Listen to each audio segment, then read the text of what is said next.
Hello, welcome back to my channel. It's snowing outside. I'll insert clips of the snow before or after this talking portion. Welcome to my favorite books of 2024.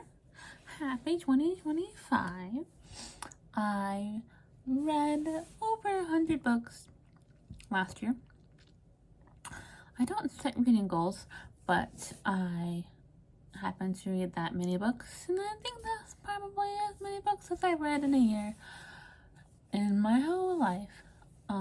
If you count physical books and audiobooks only, if you're counting unpublished stories on the internet, that number is very much higher, depending on what year it was. Anyways, this is about other books, other stories than those. Now, I chose 7 books for the list of the best books of 2024. And a lot of them are series or from a series. I would say that most of them are romance. There's one children's series, and there are 2 books from the same author that made it into my top 7 because I love this author. And there were 2 books that I read by him this year that I gave 5 stars. One which surprised me, so we're starting with the 5-star reads out of the 7 books that I read this year, or last year. It's 2025 now. But anyways, let's start with book number 1 on the list. The list is not in any particular order, just 5-star reads first. We have Alexis Hall. Alexis Hall is known for writing queer books, which are my favorite. When I realized that queer books like this were actually published novels, it was very exciting to me, because a lot of times when you are looking for something that is underrepresented, you have to either read it yourself or go find other people who've written it in unpublished online spaces. So, very exciting to me. I've read a majority of the books that he has written. And so the first one, which is probably accidentally in chronological order, is from a different book that he wrote and came back to make a companion novella. And I listened to it as an audiobook. Most of these are audiobooks. Some of them are audiobooks, maybe half. Well, there's 7, so suppose more than half. Anyways, this book that I read of his, the original one, not the companion novel, the one that this comes from, it's called Waiting for the Flood. It is part of the Spires universe. He has like a series where different books are in the same universe, but the characters sometimes don't overlap or overlap really minusculely, depending on the universe. So that book is called Waiting for the Flood, and it's number 2 in the Spires universe. I don't know if that really matters. Actually, I'm looking at my Goodreads to have the books in orders. Okay, so the Spire series is set in Oxford, which is a lovely place to read about. I just love the setting. A lot of his books are like set in England because Alexis Hall is a British author. He lives in England. I think he lives in Oxford actually, but I'm not too sure. Waiting for the Flood is what the Goodreads summary says for Waiting for the Flood, which I gave 3 stars when I read it or listened to the audiobook. But I listened to the audiobook of Waiting for the Flood not last year. I actually have the physical copy of Waiting for the Flood because I bought it in a bookshop in Nashville called Parnassus Books when I went to visit Nashville earlier this year. And that is a bookshop owned by Anne Patchett, I think that's how you pronounce her name, who is an author herself. So that is cool. 12 years ago, I came into Oxford and fell in love with a man named Marius. He was brilliant, an artist. It was going to be forever. But then, like all beautiful things, it ended. And now there is only silence. Quietly heartbroken, Edwin truly lives alone in the house he used to share with the man he once loved. He tends to damaged books and faded memories, trying to build a future from the fragments of the past. Then the weather turns, and the river spills into Edwin's lonely world, bringing with it Adam Dacker from the Environment Agency. An unlikely night, this stranger with roughened hands and worn Wellingtons offers Edwin the hope of something he thought he would never have again. As the two men are drawn together in their struggle against the rising waters, Edwin slowly lets down his guard, coming to accept he can't shield his heart from everything, and perhaps he doesn't even need to try. Because love doesn't only leave scars, sometimes it heals them too. And then just the version that has Chasing the Light in it, because Waiting for the Flood got a re-release. A lot of his books in the Spire series are getting re-releases or have gotten re-releases. I think all of them have by now. From Source Books.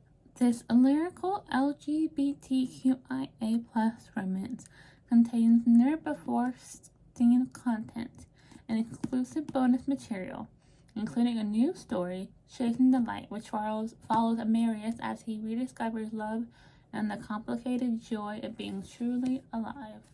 I really like the re-release versions because they have annotations in the back from the author. So like in the book itself, there's like a star next to page, and then that corresponds with the annotation in the back. And then you have a Chasing the Light. And then it has recipes from the book, which are also in the audiobook. And then there's a little epilogue called Aftermath. I love epilogues. They're great. They make me happy. Okay. And then, yeah, so. Waiting for the Flood and Chasing the Light. Chasing the Light is a companion novella that will be available to read in the Waiting for the Flood 2024 edition. That's what Goodreads says. It follows Edwin's ex, Marius, as he discovers love and the complicated joy of being truly alive. And this was an audiobook, and it was brilliant. And I remember exactly where I was when I was listening to it. It's just great. Also, funnily enough, it's a little bit centered in winter, Christmas time and after. So, it's a great winter read. And just, I love the story. Like, I rated Waiting for the Flood 3 stars when I listened to the audiobook for the first time a couple years ago, whenever that was, and I enjoyed it, but like, it's not a very long story, so there's, you know, only a small amount of content. And then Alexis Hall had the opportunity to go back to the story. I think the story was like originally published like 10 years ago or something. Kind of Spire #2. To the Quiet and the Lost. 2015. 2024. So yeah. That is like 10 years. Okay. Almost. And so, Chasing the Light, which I rated 5 stars. That's why I'm starting with it in the 5-star category, even though the original Waiting for the Flood was only a 3-star category, but it was not in 2024. Marius, who was Edmund's ex. The story is in Marius's point of view. Chasing the Light is in Marius' point of view.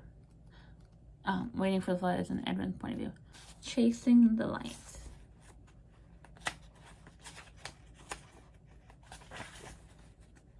To the Feral and the Restless. And I just enjoyed that. Marius's character in Waiting for the Flood is from Edwin's point of view, because Edwin's is the point of view of Waiting for the Flood, so obviously it's not a spoiler, obviously, because it's in the back of the book that Marius is Edwin's ex, and so everything you can learn about Marius is from Edwin's eyes. So it doesn't paint the nicest picture of him, but he's also like a self-proclaimed asshole a bit.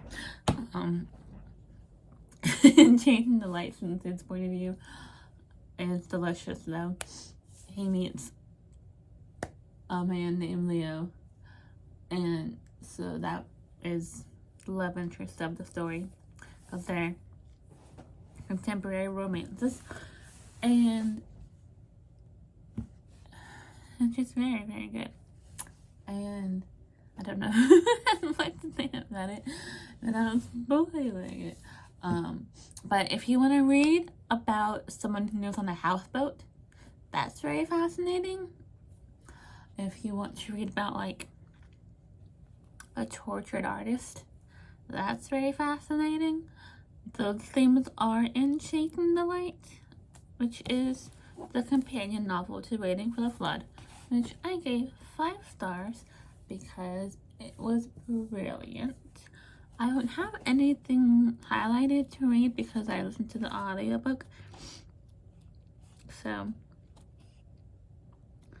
but like in the setting, you know, it's in Oxford and it's like winter, and you have this melancholy character who's also sort of like an asshole, but like his, you know, he has a heart in there, okay? It kind of redeems him, even though it's from his point of view, but he's not an annoying character. Like, you know, he could be insufferable. He's a little insufferable, but like in a tolerable way. Maybe the audiobook just makes it more bearable because, you know, sometimes an insufferable character can be too insufferable. That is Chasing the Light. Very long-winded way to say that was a 5-star book for me. Okay, so number 2 on the list of 7 of the books that I loved the most from my reading year of 2024 is called Something Extraordinary. It is book 3 in the Something Something series by Alexis Hall. Something fabulous, something, I don't remember what it's called. All the books. fabulous, something. Ooh, I don't know. Spectacular. Something fabulous, something spectacular, and then something extraordinary, and then something series. Now the something spectacular is book 2, and that's probably my least favorite of the 3 books of the series. So that's why I forgot the title. Something fabulous, something spectacular, and something extraordinary. I listened to them all in audiobook form, and they were great. Something is a series of Regency romances that are fun, frothy, queer as hell, very true, and not intended to be taken seriously. That's the little quote from Alexis Hall's website. And that is all quite true. The word frothy makes me laugh. Anyways, so that is the second book on my 5-star reads, which was actually very surprising that I gave the book, the 3rd book in the series, the final book in the series, I believe, a 5-star read, because I gave the first 2 books in the series like 2 stars, maybe 3 stars. I think it was only 2, but they were very interesting, and I like reading Regency historical romances. He has quite a few of them. Either they're contemporary or they're historical. And they are very fun. I'm looking at the snow because the snow is still falling and I'm distracted outside my window. Anyways, don't look at the camera when I talk. Oh well. And so the 3rd book in the series focuses on one of the secondary characters from books 1 and 2, and then one of the other mainish characters. So the first book, the focus on the 2 guys, the Duke and the guy that Duke meets, whose name is Bonnie. So you have Bonnie, and you have the Duke, whose name escapes me right now, but that doesn't matter. Okay, so then Bonnie has a sister, a twin sister, named Arabella, and so she features heavily in the books, even though she isn't a main character. In the first 2 books, she's like sort of like a side character, but like a very prominent side character, and she impacts the plot a lot with her actions. And she's kind of insufferable in some ways. I mean, they kind of all are. Like, Duke's kind of insufferable depending on whose point of view. Like, who's talking about the Duke. If it's Bonnie, his love interest then is different. If it's Arabella, who is Bonnie's sister, so that's also a different point of view. Seeing, like, different characters' points of view is really fun. You get, like, you know, multi-dimensional aspects in each book, and what I love about Alexis Hall is the way he writes his characters, because I really enjoy character-driven stories more than plot-focused stories, and his books are very character-driven, and the characters, they're just so, you know, like, rich and alive, like, character depth. Like, there's a lot to the characters. They're not one-dimensional. And having a series that has different characters and the characters talking about their relationship to the other characters makes them even more dimensional. So that's, like, what I love about the way that he writes. And with the second book, it was an audiobook. I stopped listening to it and I picked it back up again. Maybe that didn't help, but it was just kind of slower for me. I didn't really, wasn't really interested in the characters as much. Like the 2 characters that the second book focuses on. And then the third book, the one that I rated 5 stars. something extraordinary. Was indeed extraordinary. I rated it 5 stars. When I rated the other books in the series, lower, which is weird because it's the 3rd book in the series, and usually, you know, the 1st book in the series is the best one. You know, like the first movie in the series, you know, the first movie in the series and stuff is the best one, like that. It's a popular thing that happens. And so it follows. Let me find the summary. I have the book in the library, but I don't have a physical copy because I was at work. Because I work at the library, and that's probably why I read more books this year as well. Or last year as well. I mean, excuse me, I'm in 2025. I've been in 2025 for 10 days. And I can still say this year when I mean last year. Okay. Something Extraordinary is an absurdist adventure. The whole series is kind of absurd. Of 2 friends determined to avoid marriage to unsuitable people as they race through Regency England to marry each other instead. It just makes me laugh because the whole book is funny. I mean, there's obviously parts where it's like, you know, sad and heartwarming because Alexis Hollow is really good with duality in that way and different perspectives. He's just also really good with wit. So like sometimes I'm like literally laughing out loud at the book. This book follows Sir Horley Cumwithers. Great names. And he's a friend of the other characters in the series. So he's like a side character, like a side character. And then Arabella Tarleton, who is the brother of Bonnie, who features in the 1st book of the series.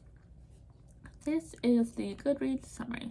Sir Horley Cumwithers isn't particularly interested in getting married, especially when his match is a perfectly respectable young woman. He's gay, of course. Sir Horley is, after all, extravagantly gay.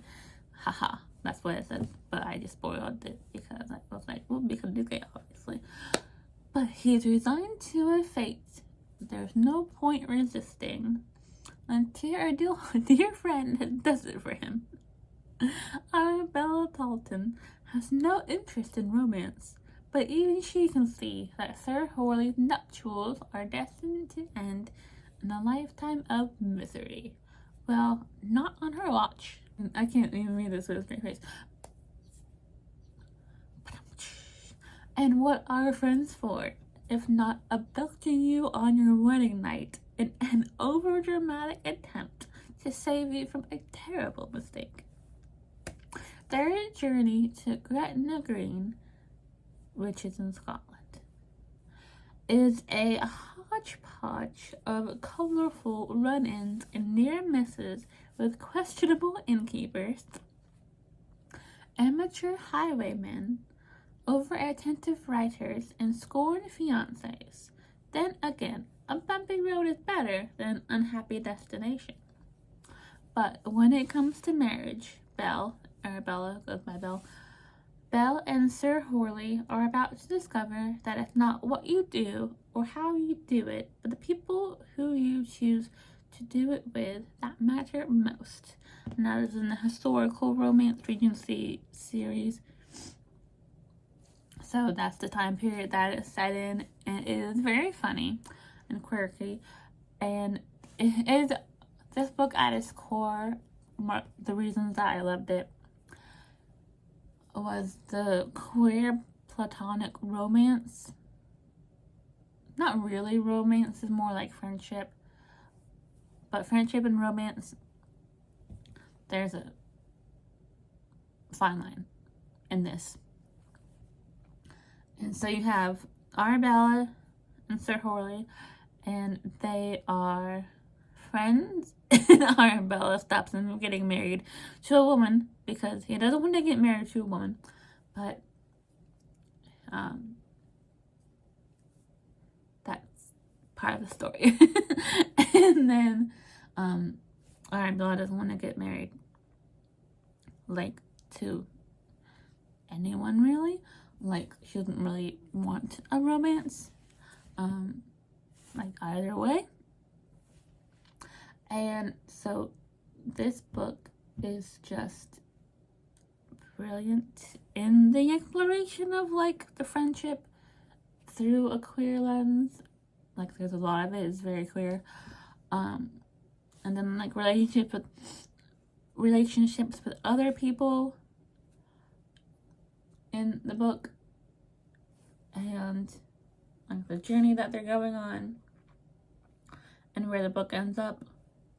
It is very much a journey, and there is just a fascinating like study of character in this book, which of course Alexis Hall is very good at doing characters. And the scenes are funny, and then there's scenes not between Sir Horley and Arabella because they don't like each other like that, obviously, because she's a woman and he's gay. Anyways, so there's scenes with other characters, and they are extremely well done. They are steamy. Very, very much so. I don't like to use the word spicy when it comes to talking about smut, but that is the word that the publishing industry seems to use. But if you like spice and you like using that term, there is a lot in this book, but not like traditional. Nothing about the book screams tradition. So there's that. And I was like, oh, it's gonna be like a 3-star book when I was listening to it. And over the course of 15 hours that the audiobook was, by the end, I was like, it has to be a 5-star read, which is an incredible feat for a series that I stuck with because I love the author, even though the series I gave like 2 and 3 stars in the other books, which obviously isn't that highly rated, but I didn't hate them. Some of them just weren't my favorites. Like there's another series that he wrote that I read the second book in this year, but I didn't put it on my favorites of 2017, 2024. I was thinking of 7 favorites and then 2024, so it became 2017. Anyways, wow. But also because I didn't want to put 3 books by the same author when I already had 2 of my 7 books of 2024 that I liked the most. I don't know if I gave it 4 stars. I might have only given it 3. Anyways, regardless, Something Extraordinary. A very good book. But to understand the depth of the characters and why I liked it so much was because I knew the history of the characters that are in book 1 and 2.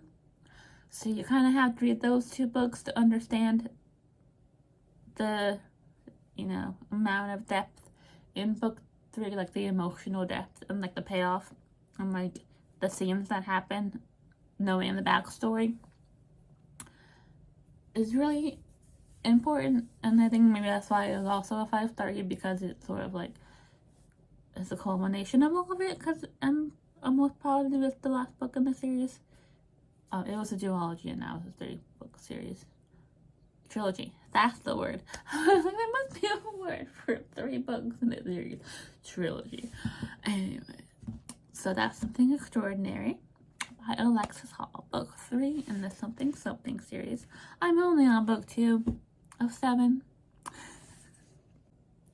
The next book in my books of 2024 list is The Pairing by Casey McQuiston. You can see it right there in the corner. I have it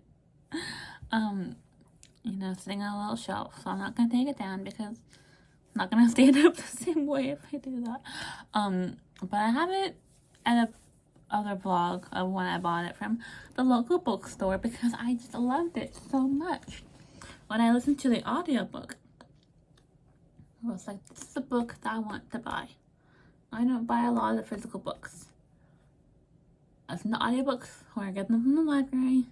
I don't want to collect a lot of books because then I either have to give them away or take them with me. And I don't want to have to move with a lot of stuff when I move, which is inevitable. So, The Pairing by Casey McQuiston. Her name is McQuiston, and I always thought it was McQuiston, like Q-U-I-S, Q-U-I-N-S-T-1, Quinston, McQuiston. I don't know why I figured that out recently, and it just like blew my mind that I've been pronouncing her name wrong this whole time. And I swear there was a new name. One of those weird, freaky, I don't know, butterfly effect things. Casey McQuiston. She, they, I'm not sure what pronouns Casey uses. Wrote Red, White, and Royal Blue, which is an ebook that I devoured and is now a movie. It's brilliant. And Alexis Hall in some interviews talks about how Casey like paved the way for like queer romance novels, which is really nice. And cause like he's more popular now. After she, you know, like she like wrote a book that was very popular about queer romance, and he did, and then, you know, other people did. I don't know. It's a cool thing. And so this book, I listened to the audiobook version, and it is so fascinating. It is in 2 points of view. So it has 2 audiobook narrators. I didn't know any of this when I was going into it. I was like, the audiobook? I was like, yes. And I was like, the pairing? Like Casey McQuiston? Yes. I went into it without knowing that much about it. Just a basic plot. I didn't know if it was dual point of view and all that. The audiobook narrators are Emma Galvin and Max Myers. Emma voices Theo. And then Kit is voiced by Max Myers. Theo is non-binary, I think, if I remember correctly. I'm not sure if that's an official label. But there are a lot of queer themes in this book. Of course, Casey McQuiston. And there's also Kit, who is the male love interest. And Casey McQuiston also wrote One Last Stop, which is into the audiobook version of that. 2022 maybe? Beginning of 2023? I don't remember when it was. Very good. One Last Stop, very good. I had the book and really didn't get into it, and then I listened to the audiobook and loved it. So who knows? Goodreads summary says 2 bisexual exes accidentally book the same European food and wine tour and challenge each other to a hookup competition to prove they're over each other, except they're definitely not. Which is very interesting. It's very layered. This is what I would call a childhood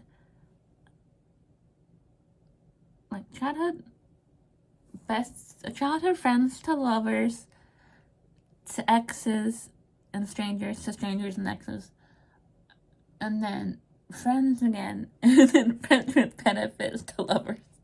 It really spans a long period of time. They book a food and wine tour, and then they break up. They don't actually go on this food and wine tour, and then they both book the food and wine tour before the refund expires. Like, they had to cancel it because they broke up, and so they had like a certain amount of time to rebook it in order to still use the food and wine tour that they bought. And so they accidentally scheduled the same food and wine tour, and they haven't talked to each other in years. And so that's very fun. Theo and Kit have been a lot of things. Childhood best friends, crushes, in love, and now estranged exes. After a brutal breakup on their transatlantic flight to their dream European food and wine tour, they exited each other's lives once and for all. I feel like Goodreads gives you a lot of plot points. Anyways, Goodreads summary says, all that remains is the unused voucher for the European tour that never happened, good for 48 months after its original date and about to expire. 4 years later, it seems like a great idea to finally take the trip solo, separately. And then guess what? They're on the same trip! It's hilarious. They're trapped with each other for 3 weeks of stunning views, luscious flavors, and the most romantic cities of France, Spain, and Italy. It's fine. There's nothing left between them.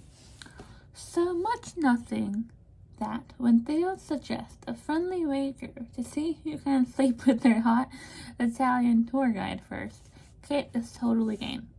And why stop there? Why not a full-on European hookup competition? But sometimes a taste of everything only makes you crave what you can't have. And then the book, the little note on the book cover says, some things taste better together. It is a delicious book. It's about a food and wine tour in Europe. What more could you want? And then bisexual shenanigans. Great. And this book is single-handedly responsible for my 153-day streak on Duolingo. I read this book in August, listened to the audiobook, and there's, France and Spain, Italy, arts and culture and food and wine and all this delicious stuff that I, as an American living in the United States, want to be on this food and wine tour. I was like, the book inspired me, and I was like, I'm going to study French again. Because I have studied French in school. I've also studied Spanish. I know a little bit of both, but not enough to be that useful. Without learning more, diving more into it, and I've gone back and forth with French so much. But I want to be in this European atmosphere. I'm learning French. 153-day streak on Duolingo. 153 days ago, from January 10th, Google says, is August 10th, 2024. And I read this book in August. It says date started. I put these dates in Goodreads. Sometimes they're not accurate, but this one says date started August 6th, date finished August 11th. And 153 days ago, according to Google, is August 10th. So literally this book is responsible for my 150-day streak on Duolingo. Thank you, Casey. That is the pairing. You should read it. The audiobook is delicious. I loved Kit's character more than I loved Theo's character. So I wanted it to be Kit's POV more often when I realized that he had a POV. Such as dual POVs. Dual POVs. Sometimes you like one more than the other. The Goodreads also say more things, but I was like, those are a lot of plot points. And I read a lot of it already, and I went to this book without knowing all these plot points, so maybe you should know less too. But I've already read the majority of what the Goodreads said. Except for more like information about the characters. And then moving on from Casey McQuestion's The Pairing, well, we have, 5-star read. We have another 5-star read, which is called The Ruin of a Rake, which is a historical romance.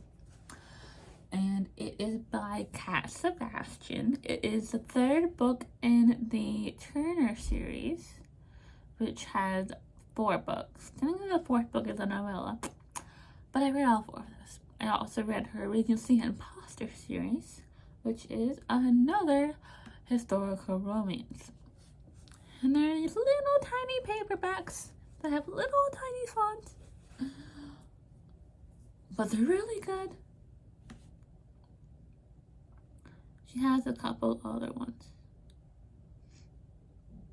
She has more like recent books. May Could Be So Good, You Could Be So Lucky, and The Queer Principles of Kit Webb. And You Should Be So Lucky is a popular one that I've heard about. Like baseball, being gay in the 1960s, maybe in New York. I forget the time period. But I haven't read those. I haven't read The Ruin of a Rake, which is, well, I read all the books in the Turner series, but The Ruin of a Rake is my favorite one out of the series. The Ruin of a Rake. This is the Goodreads summary. Rogue, libertine, rake. Lord Courtenay has been called many things and has never much cared. But after the publication of a salacious novel, supposedly based on his exploits, he finds himself shunned from society. Unable to see his nephew, he is willing to do anything to improve his reputation, even if that means spending time with the most proper man in London. Julian Medlock has spent years becoming the epitome of correct behavior. As far as he cares, Courtenay finds himself in hot water. It's his own fault for behaving so badly and being so blasted irresistible. But when Julian's sister asks him to rehabilitate Courtenay's image, Julian is forced to spend time with the man he loathes and lusts after most. As Courtenay begins to yearn for a love he fears he doesn't deserve, Julian starts to understand how desire can drive a man to abandon all sense of propriety. But he has secrets he's determined to keep. Julian has secrets he's determined to keep. Because if the truth came out, it would ruin everyone he loves. Together, they must decide what they're willing to risk for love.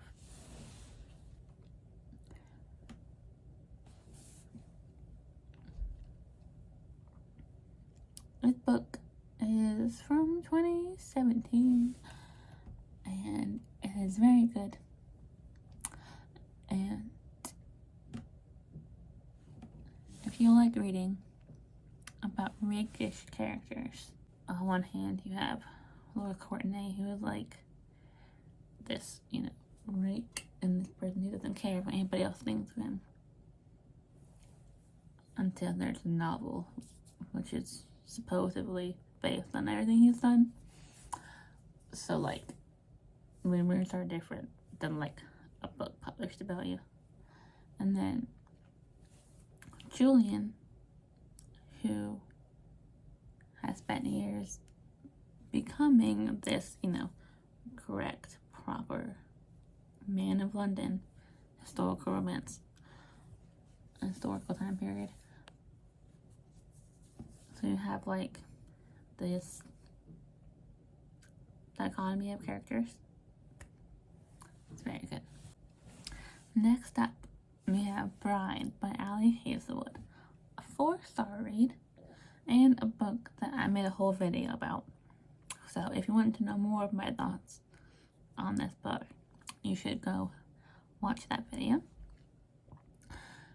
And it is the first and only book that I've read by Ali Hazelwood, so it is sort of abnormal to other books because it's a paranormal romance. And I want more paranormal romances, Ali Hazelwood. Because now if I try to read the other books that she has written, they're not going to be paranormal romances. So I'm not going to like them as much, probably. I assume. Bride by Ali Hazelwood. A dangerous alliance between a vampire bride and an alpha werewolf becomes a love deep enough to sink your teeth into in this new paranormal romance. This book has a lot of plot. And I'm a more character-driven reader, so I gave it 4 stars. But the paranormal romance aspects and some other plot things that were surprising were very good, and I enjoyed it very much. Another 4-star read that I read in physical book form was The Full Moon Coffee Shop by Mai Mochi Izuki. It is a translated work, and it is another book that I did a whole video about. The review is in my videos, so go back and watch it if you want to know more about this book. It is translated from the Japanese bestseller. This charming and magical novel, inspired by the myth of cats returning favors to those who care for them, reminds us that it's never too late to follow our stars. It has a lot of astrology, cats, coffee. It's very good. It's not a romance novel. It's magical realism. And I enjoyed it very much. It's a little tiny book I read in like a day. It's 240 pages, but it's like a short little book. Loved it. Alright, we've reached the last book in my 7 favorite books of 2024. This is a children's book series called Cork and Fuzz. Meet Cork and Fuzz. This is from Penguin Random House website. A muskrat and a possum who happen to be best friends. It's a kid's book, so with gentle humor and simple stories, this easy-to-read series will entertain beginning readers, while warm, expressive illustrations add just the right amount of visual cues to help them along. I am not a beginning reader, but I enjoyed this children's series very much. It's just like 2 opposites, a possum and a muskrat, who become friends. Like, the writing is like, this character loves to, think before he acts and, think about his choices and stuff. And this character never acts before he never thinks before he acts, kind of thing. So it was funny and wholesome. And I read a lot of kids' books last year because I was on like 70 books. And I was like, I can read 30 books in the month of December to reach my 100 book goal. I read more than 100 books, but a lot of them ended up being children's series like this one. And I did not find one that I liked more than Cork and Fuzz. Frog and Toad are good. Mouse and Mole, and then Cornbread and Poppy. But nothing beats Cork and Fuzz, a possum, and a muskrat being best friends despite their opposites. It's so good. I didn't rate it because it's serious and it's a children's series, so it doesn't get a rating. And with that, we have my 7 favorite books of 2024. This video is longer than I expected it to be because I put my favorite books at the beginning, which I had more to say about. And the books I already did a video about at the end, which were 4 stars. And then the children's book series, which I don't really have that much to say about it because it's not a novel. So, happy 2025. I don't know how many books I'm going to read this year. I said 100 on my Goodreads goal because I was like, oh, just say 100 again. But I have no idea what books I will read this year. I do have a big TBR. My phone tripod sits on some books that I have not read. And then I have a stack of books over there that you can't see that I haven't also read. I have probably like 26 books out from the library right now. So, as always, a massive TBR. I hope you enjoyed my rambling about the 7 favorite books that I read last year. And I think I'm going to go outside in the snow again while it's snowing. And wish you a lovely 2025. You can check out the links in the description to see my other videos that I mentioned, the book review on Bride, and the book review on the Full Moon Coffee Shop, and amongst other resources and links that are important and probably timely. So, thanks for watching. Don't forget to like and subscribe. And I'll see you in the next video. Bye.